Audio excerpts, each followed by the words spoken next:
Hello mga mare, magandang araw. For today's vlog, samahan nyo kong dayuhin itong warehouse ni Mang Cosme. At totoo nga ang chismis na sa halagang 9,000 plus pesos, meron ka ng bagong ref. Kaya pilitin nyo ako na para bang merong mabibigyan ng bagong gamit sa bahay.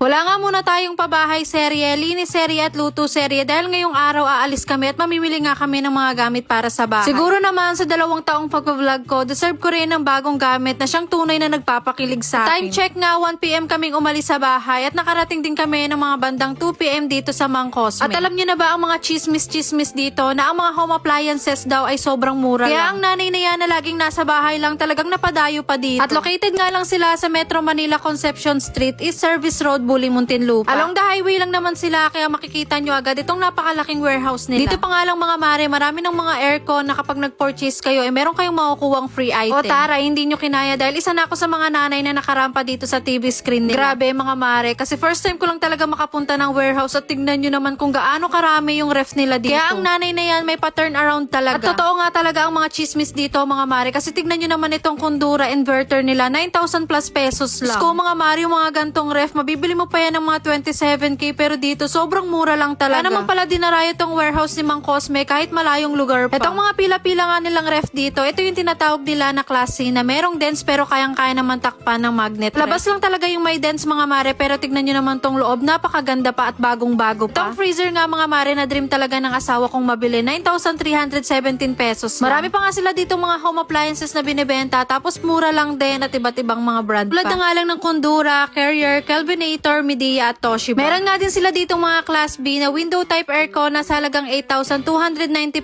pesos. Meron nang magpapalamig ng ulo. Kompleto sila dito mga mare, may Class A, may Class B at Class C. So mamaya nga ipapakita ko sa inyo kung ano nga ba yung mga pinagkaiba nila. Itong chiller nga mga mare na nakita ko kay Mami Jelay, gustong gusto ko talaga kaso nga lang sold out. Bala ko kasing bilhan yung mama ko niyan mga mare dahil meron nga siyang sari-sari. Nagulat kasi ako sa presyo niyan mga mare, nasa 9,000 lang. Sobrang daming ang tao ng mga araw na to mga mare at ang dami din talagang namimili. At yung mga nakita nyo nga kanina na mga nakasealed na, meron ng may-ari no na ready to ship na talaga. Dream ref ko nga, nakita ko rin dito na hindi ko mabili-bili dahil maliit lang talaga yung space ng bahay. Meron na nga rin may-ari niyan mga mare, kaya ayan, hanggang tingin na lang muna tayo. Hindi nga lang ref at freezer ang meron sila dito dahil meron din sila dito mga gamit pang kusina. Itong dishwashing nga mga mare na lagi kong nakikita kay Tony Fowler, meron din sila dito at nasa 14,000 Grabe no, hindi na rin talaga ako magtataka kung bakit pati yung mga mommy vlogger at mga content creator lagi rin talagang nandito. At may pa buy one take one pa nga sila dito, kaya napapaisip ako kung hindi ba sila dito nalulugi. Itong class A nga nila dito mga mare ay nasa 18,000 lang at tignan nyo naman mga naka-plastic pa. Kahit nga itong mga automatic washing machine mga mare, sobrang mura lang at tignan nyo naman to, 10,646 pesos class lang. Class A na yan pero sobrang mura lang, kaya ikaw na lang din talaga ang malulula kung ano ba talaga yung bibilhin mo. Kasi iba may bago. Yung class A, aring may box, may dirty box lang. Class B naman, without box. Pero brand new yun. Wala siyang dami.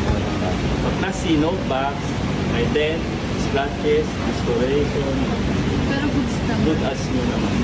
Walang magrereklamo dahil wala akong gamit na mic dyan. Kaya kayo na lang din ang mag-adjust. Pero at least alam nyo na yung pinagkaiba ng Class A, Class B at Class C. Dito nga namili na kami ng ref na bibilhin namin at itong Kondura nga ang nabunot. Grabe nga ang atake niya dyan na para bang anak siya ng kontraktor. Charis. May ref na yan siyang gamit pero napabili pa talaga ng bago. Grabe ang gastos na para bang gusto ko na lang pumasok sa loob ng mga ref na yan. Gusto kong magpalamig ng isang araw dyan. Ito na nga yung ref na nabili namin na talagang nakabox pa siya. Walang issue yan mga mare, talagang naka-fully sealed, mga naka-plastic pa yung loob at walang dents. At ang maganda pa nga dito, bago nila i-deliver yan, talagang i-check muna nila. May finilapan nga lang din pala akong form dyan dahil nga meron pa akong ibang bibilhin na gamit. Sayang din kasi ang punta namin dito kung ref lang ang bibilhin namin. Kaya bumili pa ako ng 2 Dasmite vacuum, rice cooker at electric kettle. Hindi ko lang din naman yung deserve mga mare dahil deserve nyo rin yun at malapit na tayong mag 300k followers kaya magpapag-giveaway tayo. Pumunta na nga kami dito sa payment area para magbayad. Thank you so much nga rin pala kay Kuya Mac at sa mga nag-assist sa amin dito. May mga nagpa-picture pa nga na akala nila si Catherine Bernardo na.